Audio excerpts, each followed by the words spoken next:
Welcome to our special Friday Dispatch podcast. I'm your host, Sarah Isgur, joined by Steve Hayes. This podcast is brought to you by The Dispatch. Visit thedispatch.com to see our full slate of newsletters and podcasts. Make sure you subscribe to this podcast so you never miss an episode. And we'll hear a little later from our sponsor today, Keeps. We're joined today by Governor Larry Hogan of Maryland. With one of the highest approval ratings of any governor in the country, he has been leading his state through this virus, going to South Korea to procure tests, and has been an outspoken critic of what he believes are the current administration's failures in combating the pandemic. We'll talk about that, his new book, Still Standing, Surviving Cancer, Riots, a Global Pandemic, and the Toxic Politics That Divide America, the Future of the Republican Party, and a lot more up ahead.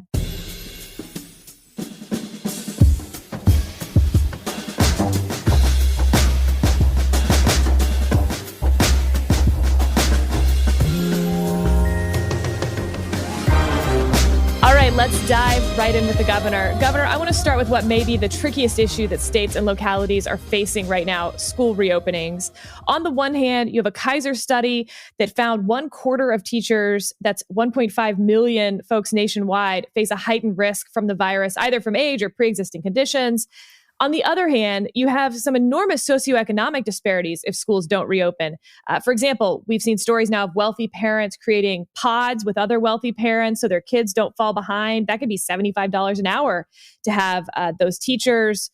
And if the 2008 recession was a man session, without schools, this will undoubtedly hit women much harder, preventing them from re-entering the job force because they're so often the primary caretakers, even if they work, leaving so many middle-class households without a large share of their usual income this fall.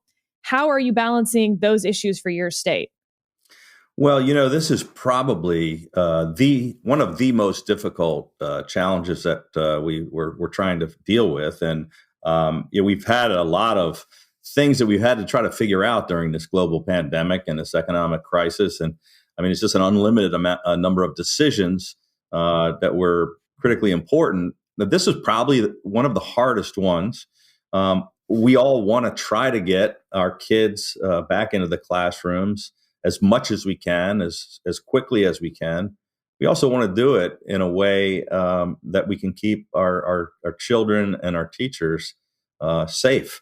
And so it's very hard to accomplish both of those things in the middle of the spiking health crisis that we're faced with. So we're just relying on the best input. What we did in our state about a month ago, it was actually back to the end of May, our state superintendent of schools and the State Board of Education put together sort of a roadmap for the recovery and reopening of our schools, and laid out a lot of different options and considerations about how we might go about that. And then from there, spent a lot of time with all of our local jurisdictions, getting input from the local school boards and county leaders, from teachers and parents, and spending a lot of time with our coronavirus task force, made up of some of the smartest doctors and epidemiologists, public health officials in the state. We looked at the CDC guidelines. We had a great discussion with the vice president, with all the governors, with the head of the CDC and folks from HHS to get their guidance. And, there are certain people that feel very passionately that we ought to get everybody back in the classroom right now, regardless of the health challenges. And then a lot of folks, including many of the teachers unions, who are concerned about the safety of the teachers, who are wanting to do all remote learning. And what we've come down with, and we're still not finalized, because we've given all of our local school boards until August 14th to come up with their recommended plans by county. And we've got a flexible system that's going to take in all that best advice, set guidelines, guideposts, and basic requirements to give a kind of a menu of flexibility for local jurisdictions. Some of our largest jurisdictions have submitted plans, our most populous areas, where they're leaning towards at least starting the school year with all distance learning. Many of our other less populous jurisdictions, rural areas, are trying to get kids back in the classroom sooner. They're also less impacted at this point with the virus, less positivity, less cases. But in many cases, it's going to be a hybrid situation where they bring kids back in a staggered way, maybe not every day. So you can distance kids and not have as many kids in the classrooms. But in every case, there's a long list of safety precautions. And we've invested a lot of money, including using CARES Act funds to help get those communities up to speed with respect to getting the technology they need and to do distance learning. But it's not going to be easy. And it's a very difficult challenge for those parents, for the kids. And it's something I think we're going to continue to grapple with as we see this virus spike back up. Steve, you're a constituent. I am a constituent, and the school district in our area just decided they were going all virtual for the first semester, which actually makes a lot of sense to me, given all of the factors that you just discussed. I want to talk about what we might consider the other sort of hot button issue, or one of the other hot button issues, and that is testing. You went to South Korea, you and your wife called on South Korea, bought 500,000 tests or components of test kits from South Korea, made a lot of news at the time, in part because you had taken the step and procured the tests, in part because then President Trump very famously attacked you for having gotten those tests.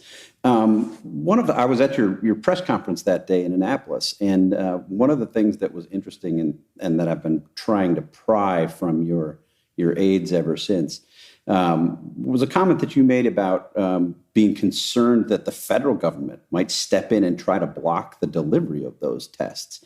Can you tell us more why you were concerned about that, and if you got any resistance from the federal government in bringing those tests to Maryland? Sure. Well, just a quick recap there. Back in early March, when the president was saying that anyone who wanted a test could get one, and I pushed back and said that simply wasn't true, because on behalf of all the governors, we were pushing to try to get a national testing strategy, and we were all scrambling around to figure out how to do our testing in our states. The president said we were sort of on our own, that it was up to the states to do that. We had only done a couple of thousand tests nationwide.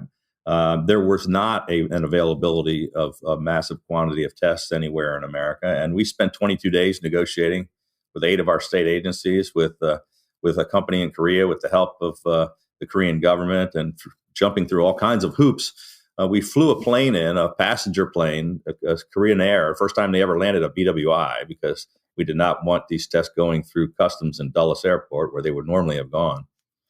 Surrounded by the National Guard, who unloaded the 500,000 tests off the plane, and our state police, because we had a number of instances where the federal government actually had confiscated things coming into the country that other states had ordered. So we had 50 states scrambling all around the world for desperately needed things that were in very short supply in a constrained market that we felt like we needed immediately in this health crisis. One example, my friend Charlie Baker, the governor of Massachusetts, had an order of, I think, 3.6 million N95 masks coming from China, which the plane was basically hijacked when it landed in Boston. And all those masks were taken to a different state that I think the federal government thought was in more need than Massachusetts was. But Massachusetts had already paid for them and ordered them and gone through all the work to get them, when the federal government was not doing that. So do you know when the federal government did that?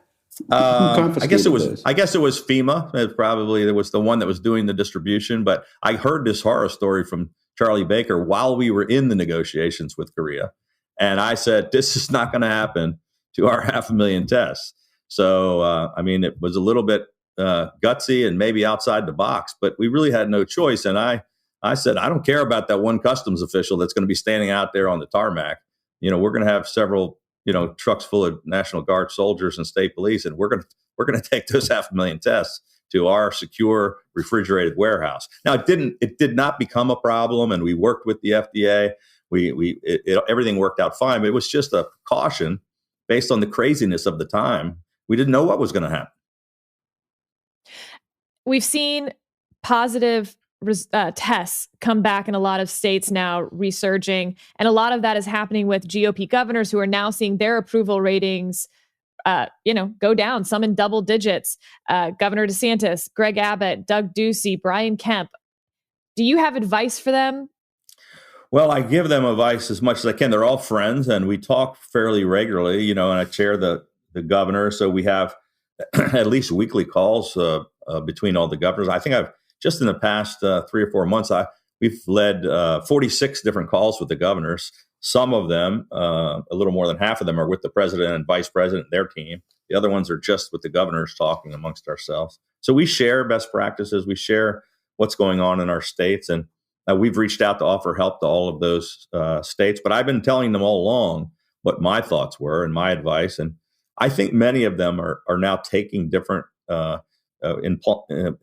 putting different strategies out in their states. And maybe I think they've said they wish they had done this earlier or done this differently. But I think it's not just the virus doesn't recognize political affiliations. I don't think it's just Republican and Democratic Republican states. I mean, California is seeing huge spikes, and they took early and aggressive action, and it's a Democratic governor. But the virus has spiked back up, and it's by no means behind us, and we have to stay vigilant. And it's very concerning that it looks like we're back in the same position we were back in March and April, and it could get worse. You've been reluctant to play Monday morning quarterback, as you've called it. So let me ask you a forward-looking question. If you were president right now, what would you be doing that's different than what the president is doing to end this or to control this virus? Well, I think the president is starting to take some of the actions that I think he should have taken before. My criticism, not to go too far back, but my biggest criticism was at the beginning, the president didn't take it seriously enough, and it was downplaying the severity of the crisis, that they didn't develop a national testing strategy. And but he's now shifted. He says wearing a mask is patriotic and everybody should do that. He's canceled the Republican convention. He seems to be more seriously focused on this crisis than ever before, and I think that's good. He's got a great team of people around him, all of whom are working hard and trying to do a good job. They're doing really well. They did a great job on ventilators, which we encouraged them to utilize the Defense Production Act to produce ventilators, which we're in great shape on. And I think they're making great strides on a vaccine, which the federal government has been helped to ramp that up in record time. But we're still having the same problem with testing shortages, people now waiting 10 days to get a test. This is back to let the states do their own thing and private labs try.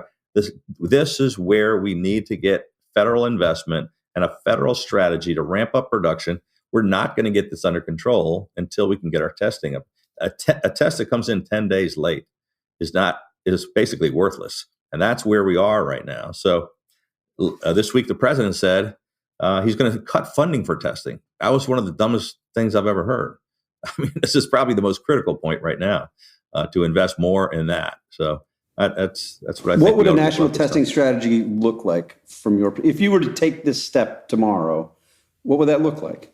Well, we should have taken the step about 5 or 6 months ago when we first knew that this virus was coming. So it's a little bit hard to catch up, and I'm not sure the exact steps, but there are capacity problems. We're running out of reagents. They caught up on, there was no swabs anywhere in the world. It sounds like a simple thing. We finally started producing swabs here. Now we're running out of reagents, and we're running out of capacity in these labs, private labs. I think some federal investment to pump up these labs, to hire the people, to buy the machinery, to be able to handle a higher volume that's out there supporting all these states. I mean, I've been on the phone with governors who are saying, we're waiting a week, 10 days, 2 weeks for tests. The virus is going to be out of control if we can't find out who has it for 2 weeks. As I mentioned in our intro, you are out promoting a new book, Still Standing: Surviving Cancer, Riots, a Global Pandemic, and the Toxic Politics That Divide America, which is coming out next week. This is seen as one of those things that politicians do when they're contemplating a run for some office. And at this point, that's seen as 2024, but you had publicly discussed running in 2020. Given that, if you were considering primarying the president, how should we ask you about how you see this presidential race, who you're voting for, and if you're supporting the president? Well, first of all, I know that it seems like you would only write a book, and a lot of politicians certainly write a book as a precursor to running for office, and there's been a lot of that speculation. But in all honesty, that wasn't the purpose of me writing the book, and the timing. I won the biggest upset victory in America in 2014, and some folks, friends of mine, said, "Hey, you should write a book about how you pulled that off." And I said, "I haven't really accomplished anything. I'm not going to write a book." And then when we started to have we overcame the riots in 2015, which was an interesting story. They said, there's probably a good story there that you should tell. And then I overcame life-threatening cancer, and people that were going through cancer struggle said, "Man, I'd love to have you share that story. You should write about that." And then I became the second Republican reelected in 242 years in Maryland in a big blue year with a blue wave, and we won in a landslide. And people said, "You have to write a book." And so I thought it would be, worthwhile to share some of those stories about overcoming challenges and adversities and talk about how we've got some things done. And I'm hoping the book will be interesting to folks. It's not a heavy, deep political read. I do talk a little bit about my philosophy about, how I want to see the Republican Party grow and what I see for the future of the country, of my concern, Do you think, if you don't mind me interrupting, do you think that the president has grown the Republican Party? No, I don't think he has at all. And that's where our biggest difference is, I think, and has been. I've focused on and been very successful at Reagan's theory of a bigger tent and reaching out and trying to attract more people. I'm in a state that has 26% Republican, that doesn't usually vote for Republicans, but I've gotten overwhelming support among suburban women, from independents, from crossover Democrats, and even in the Black community. That's something Republicans have to figure out how to do if we're going to be more successful in winning races. We can't keep shrinking. Reagan talked about a bigger tent. We're shrinking it, more and more every year. We're not going to be successful in the future. So I think Haley Barbour, when he was chairman of the RNC, another Reagan guy like me, I love his quote when he said, "Successful politics is about addition and multiplication, not subtraction and division." And quite frankly, I think the president has really been focused on, dividing and subtracting. Will you endorse the president before November? Probably not. How would you say you've governed? Do you consider yourself a conservative? And would you say that you've governed as a conservative? I'm a lifelong conservative. I was a chairman of Youth for Reagan, a Reagan delegate twice.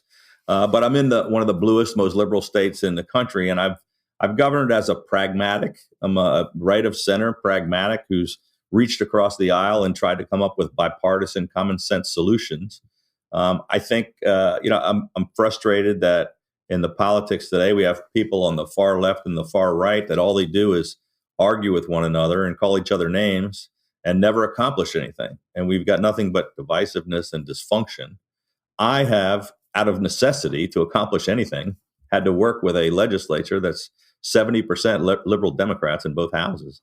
And we've had some tremendous success and gotten things done, which is why I think the voters of my state reelected me in a really tough year, as we lost the Congress this 2018, and we lost the House of Representatives.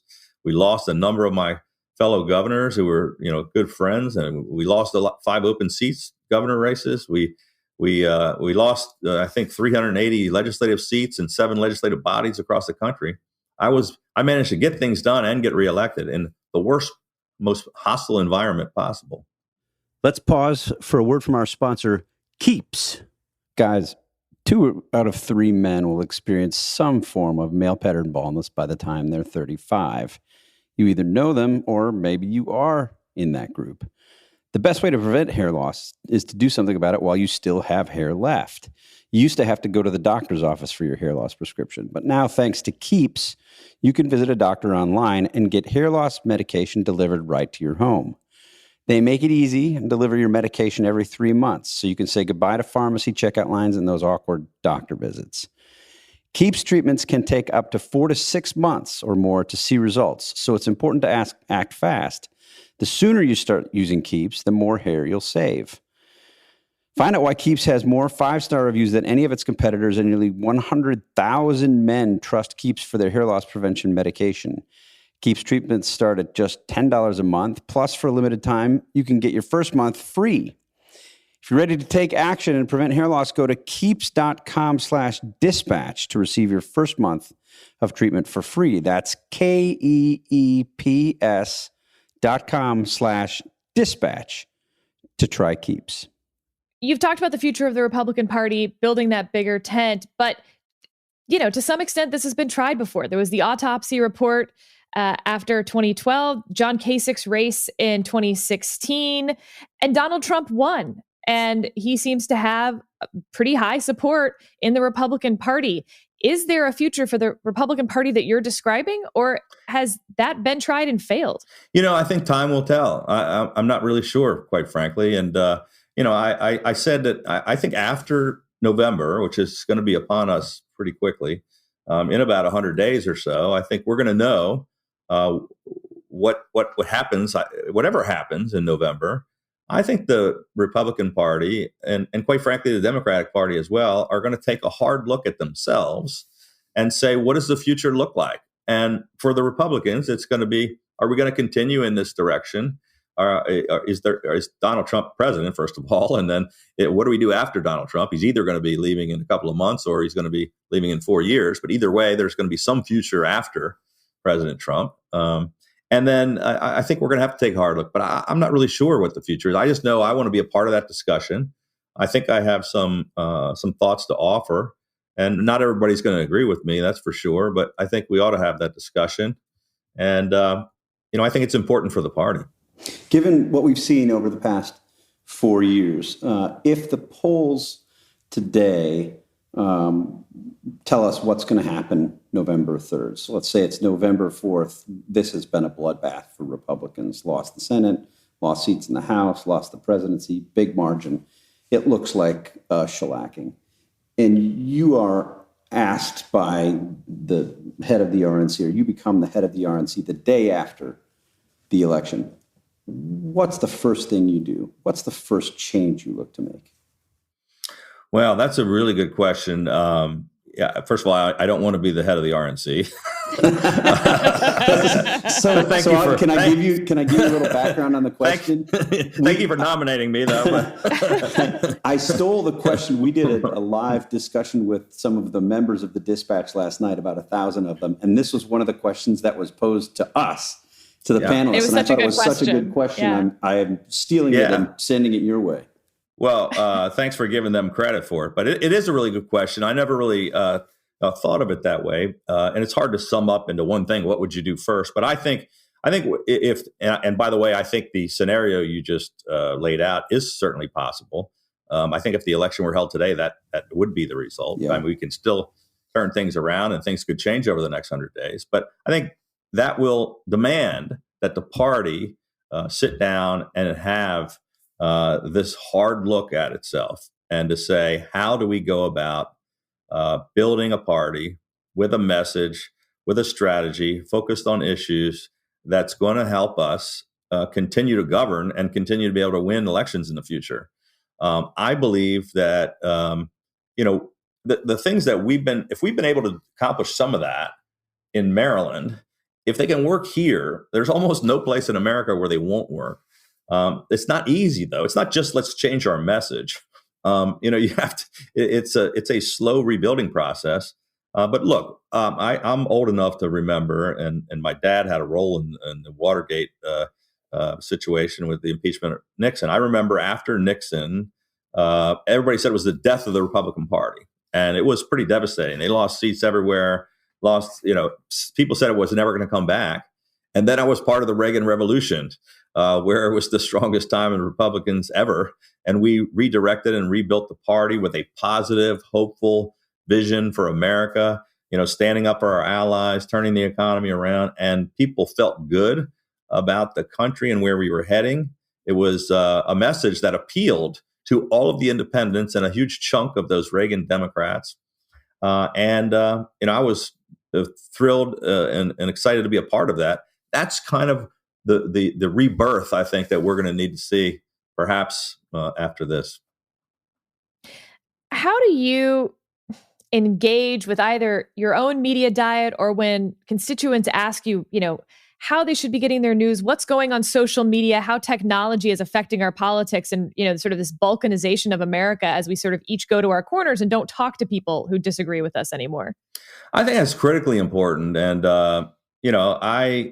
I think it's one of the problems that we have today. Obviously, I think that I know you all believe that. And that's why this is such a great discussion, and appreciate the forum that you provide.